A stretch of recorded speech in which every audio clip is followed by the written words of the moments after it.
Hi guys, welcome to You've Got Potential. We're a podcast that highlights undergrads and their research.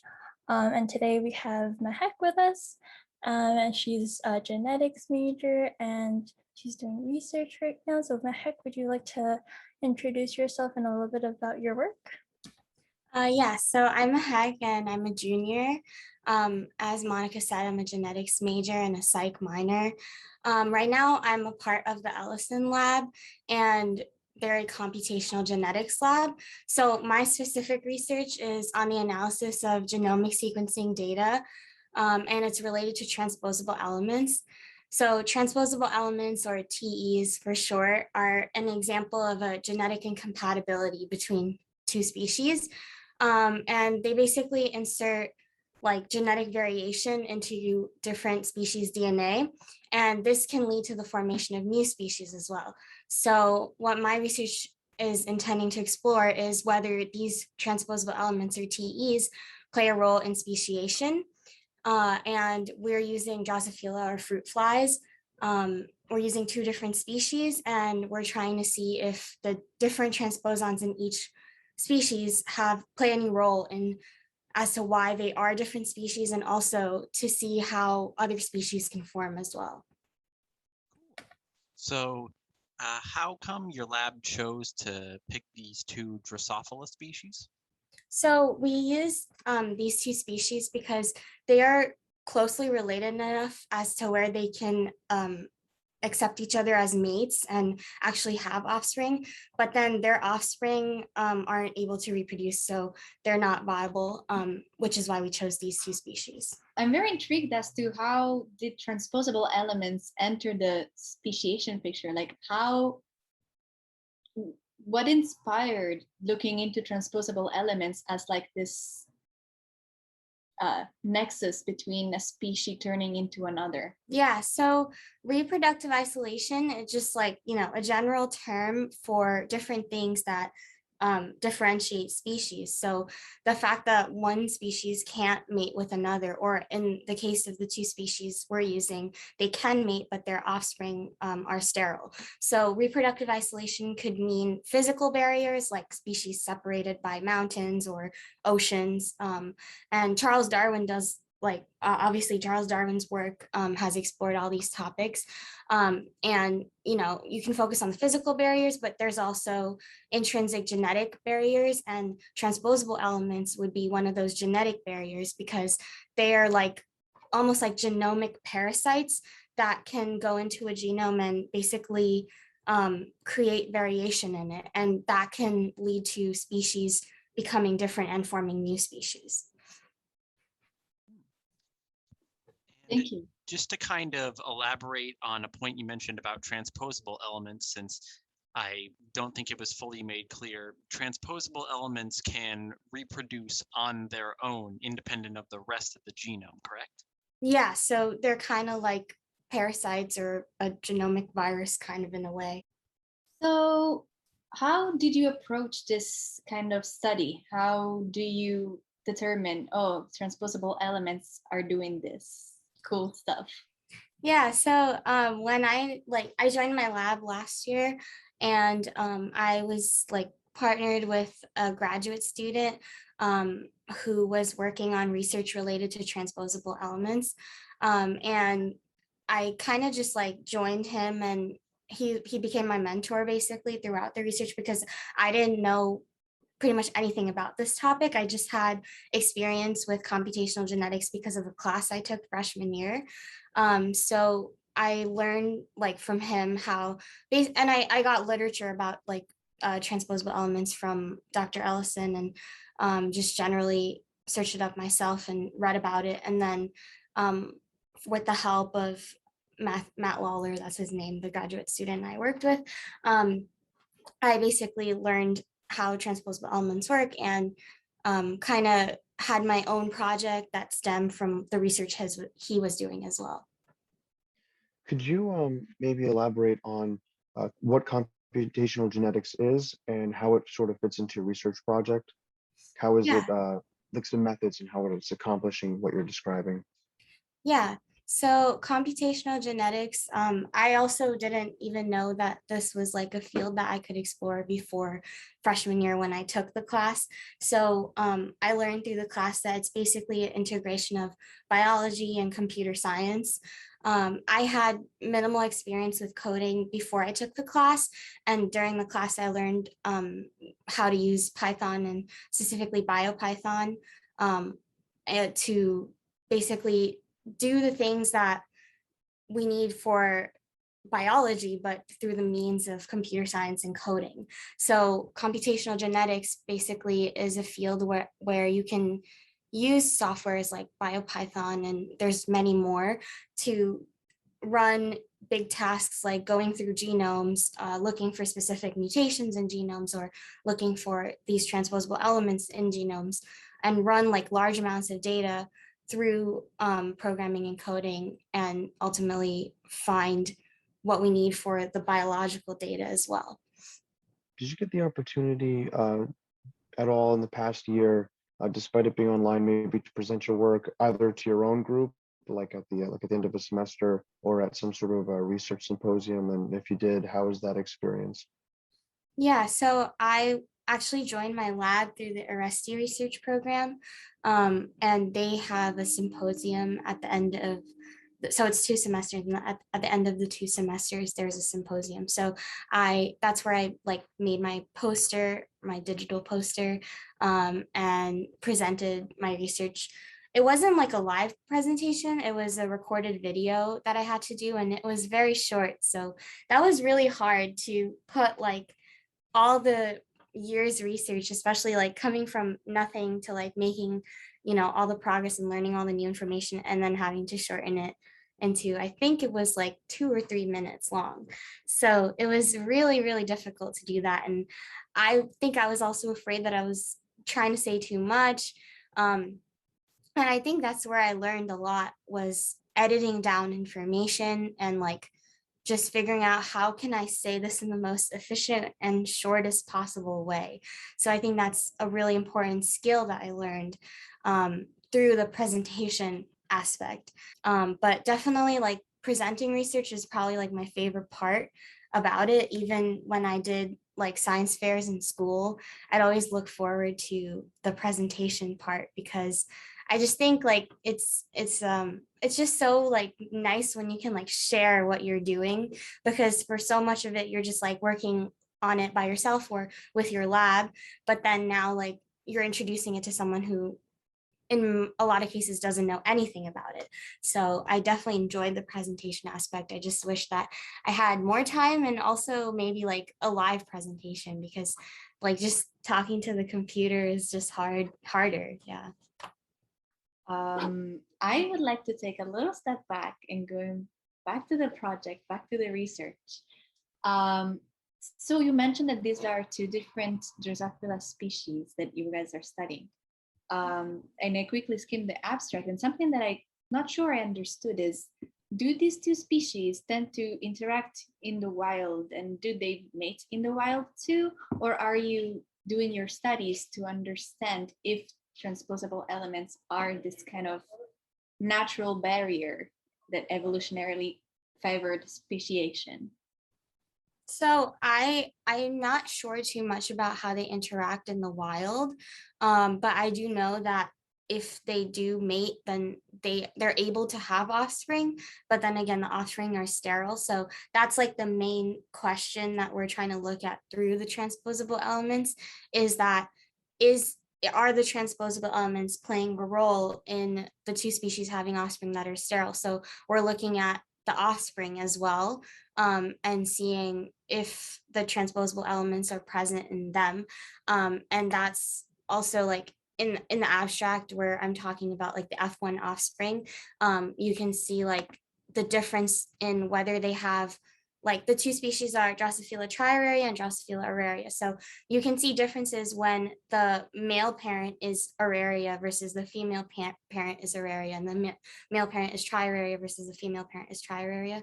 So when you look at the offspring of these different crosses is how you can really see like the effect that the transposable elements are having in the offspring, and seeing like why the offspring are sterile as well. And for that, like the people in the, or the researchers in the wet lab are also looking at like the actual physical gonads of the offspring too. So that really like paints a bigger picture, a fuller picture. But as far as their wild interactions, I'm not sure, but I do know that if they do mate, then that is the result. So yeah, so if you don't mind, do you mind maybe talking about maybe some future plans post college and how your research experience might influence that or help sort of drive that along? What can you take away that'll be useful for you? Yeah, so this was something also interesting when I was choosing to be a genetics major, is that so my postgraduate plans are to like, I want to apply to PA school, or physician assistant. They recently changed it to physician associate, which is interesting. But I want to go to PA school and become a PA. And what I heard from my counselor or advisor, or not my counselor, but just the general like health professions advisor, is that like for PA school, generally they don't look at research as a key component. So, you know, I'm putting out time into the research, obviously, and they're telling me like, oh, it's not really important. But I was like, you know, I just want to do it anyways, because I think that it's something I'm really interested in. And I think that even if it's not directly related to being a PA or my career in that, I think I can definitely still pursue it alongside and still continue to be in research. I think, you know, it's kind of discouraging when someone says like, oh, you know, it's not really related, but I think that the skills that I learn in research are also not just, you know, closed off to this topic itself and this field itself, because you're learning a lot more about like responsibility and managing your project and managing your time, and also like the fact that you learn new information every week, in my case, you know, like I Yeah. did. And that's definitely related to like healthcare fields as well. So I think that even though this research may not be directly related to becoming a PA, I think it's something that I want to continue exploring and eventually see how I can integrate into my career as well. Yeah, I think that like especially in the health professions, one thing that's underrated is that if you put a lot of time into something and that you enjoy something and that you can show that on an application or in an interview, that'll actually be valuable. Like it doesn't matter what it is. So I'm really happy to hear that you're doing that. A lot of people want to do some sort of cookie cutter track, and it just doesn't really need to be like that. Yeah, yeah, definitely. I think that like, um, especially if you're considering like medical school also, that they look at research a lot more than I guess PA school does. But I mean, for me, like doing the research was because I really wanted to. So I think that's what's giving me like, you know, the motivation and like the desire to do it also, because it's just something I really want to. And I didn't really care that it didn't align with PA school Yeah. requirements. Yeah. So what made you sort of, what was the differentiating factor that wanted you to go into PA versus you know, being a medical doctor or a researcher, since you love research so much? What were the different things you considered and had that pan out? Yeah. So that's definitely something like I thought about a lot, and um it's still not like 100% confident in one way or not. And I don't know if you ever do get to that point. At some point you just do it and then you realize after like, yeah, I think that was the right choice.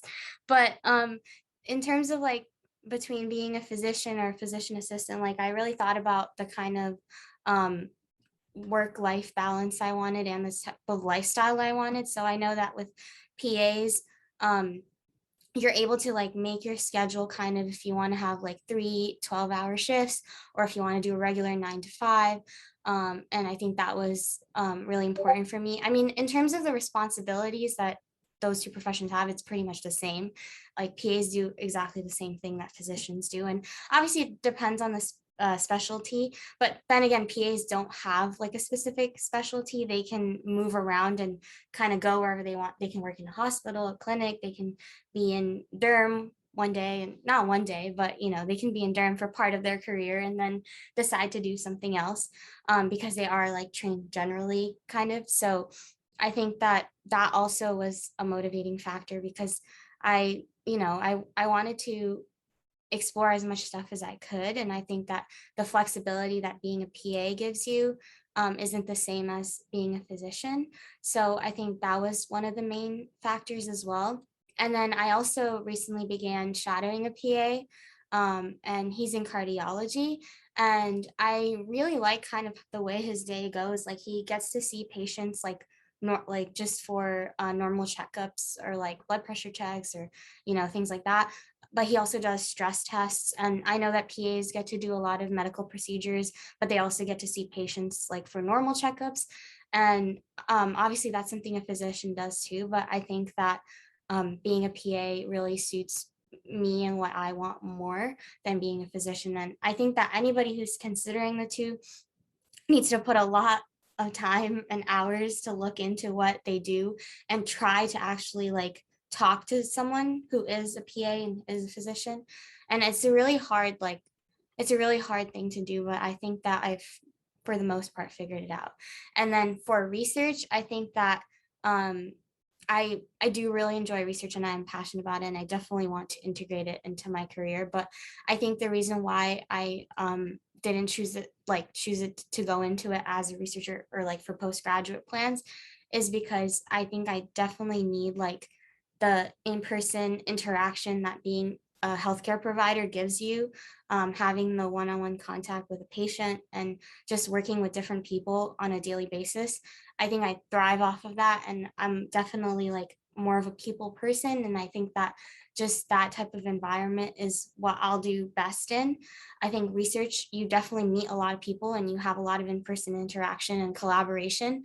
But I think just the being in the point of view of a healthcare provider, you're just there more directly in the patient's, I guess you're in the patient's life, but I don't know if that's the right way to put it. I just think that the direct experience that I get from that, and also like the again, like I said, being a PA, how you are able to just change your specialty and can like change your work setting, like hospital, clinic, that is what really differentiates that for me. Sorry, that was kind of long, but No, that was That's a a great answer. Yeah, that's a great answer. Like at least specifically when it comes to the reason you cited of like wanting to meet a lot of different people and being involved in their life. I know that's like the big reason that when people, for at least like for physicians, like why they go into internal medicine versus like surgery or something like that. So that's like that's a really good point that you brought up, and it's something that you have to sort of think of at every layer, at least if you're going into health professions. One question I wanted to ask was, you're sort of dipping into two different worlds, health professions and computational genetics, and trying to merge them. I wanted to know, what was the hardest part of either of those, and is it hard to keep up with doing both? Yeah, so it's definitely hard to keep up with both, because like especially when I hear from an advisor that, well, what you're doing doesn't really matter about what you want to do later. So I just feel like, no, like I need to choose to make it matter. Like, you know what I mean? Like I think that if I'm doing this, like working in computational genetics and working in my lab, the research I'm doing, I think that I'm learning way more than just the actual topic in the field that I'm working in. I'm learning how to process new information quickly. I'm learning how to develop other skills besides what I have, like working in coding and BioPython. Like I didn't know all of this before I did it. And I think the more like well-rounded you are also helps you in becoming a better healthcare provider as well. Like you don't just need to like medicine. You don't just need to like you don't just need to like something specific to be that career or be that just be that person. You can have like other varying interests and you can learn to merge it, but that's definitely hard, and it's a very like unique and personalized path that you probably wouldn't be able to find that much guidance about, because many people probably don't do it. Many people who are like, I know other people who are trying to be a PA, and research isn't really part of their like daily life or their college career. So sometimes it feels like, like I'm not spending all the time I need to on what I need for PA school. But then I just think that this research is important to me and I'm passionate about it. So I continue to do it. And I know I repeated that before, but I just think that's the reason like I continue to do it. But it's definitely hard to, I guess, at this point, see how it's going to play out in the future and how I can work on both at the same time. But I'm just kind of hoping that I can figure that out later and still continue doing everything that I want to. I am absolutely in love with your enthusiasm and your optimism, but also your critical understanding of what research entails. I think it's just very impressive that you have this understanding that despite what everyone around you is telling you, you keep pushing for it with like passion. And that's, I feel like, a characteristic that a lot of people we talked to so far in this podcast is really that drive. And research thrives on like passion. So it's absolutely phenomenal. Yeah, thank you. I really appreciate, you saying that. And it's obviously great to like hear like positive feedback about what you're doing, especially when you're not sure about how it's going to end up. So I really appreciate you for that. And also like, I think it's definitely true that, with pre-health fields, it's like you have to meet like 1 to 10 these requirements, and that's all you should put your time into, because that's the thing that's going to make you the best healthcare provider possible. And that's what everybody needs to do. And I think those things are definitely important, but it's not to say that you can't do other things as well. Like even though I put in time into the research that I do, I also put in time into shadowing the PA. I put in time into, other things that do meet those requirements I need to. But if I want to work on this anyways, that's up to me as well. And I do think there is like a lot of stigma related to pre-health professions in terms of people just doing things to fulfill like what you need to go to med school or to go to PA school. But I think it like sometimes, I feel like even the people who do that, like I think they're also kind of just like, I don't blame them, because I feel like they just see that around them and they hear it from people and they just feel like that's what they need to do. And also like at this age, like you don't really know like if what you're doing is exactly right or it's the best thing that you need to do to like boost your career, to even start your career, so I think like I don't blame them for doing that. But I think that if people started saying like that you can do other things and you can do regular research, not just clinical research, like it doesn't matter if you do that, like as long as you still meet the requirements you need to, it's only going to make you a more unique applicant, and it's going to just help you gain skills that you wouldn't without it. So I think people need to encourage that more and definitely like say that you can do that.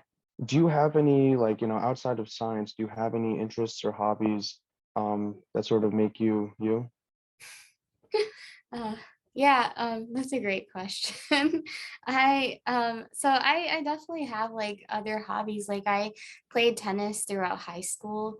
And I think like sports or like playing any sport is like a really great learning experience also, because and I said this before to like a lot of people, like when you're playing the game, like you can't focus on anything else but what's happening in that second that you're playing. Like when the ball is coming at my face, I need to make sure that it doesn't hit me in the face and I can score a point. Like I can't think about anything else.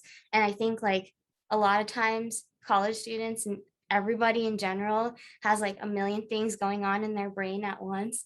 And especially if you're like thinking about medical school or health professions, like you're constantly thinking like, what do I need to do? Like I need to do more, I'm not doing enough. Like I have this extracurricular, I have this like research opportunity. So like when I played tennis, I realized that like there needs to be time for my brain to just focus on one thing at a time. So I definitely enjoyed tennis a lot. And then besides that, I play piano, which I've been playing for a few years, which I definitely enjoy a lot. And I think music has been like my form of therapy throughout my life. Actually, my college essay was about music.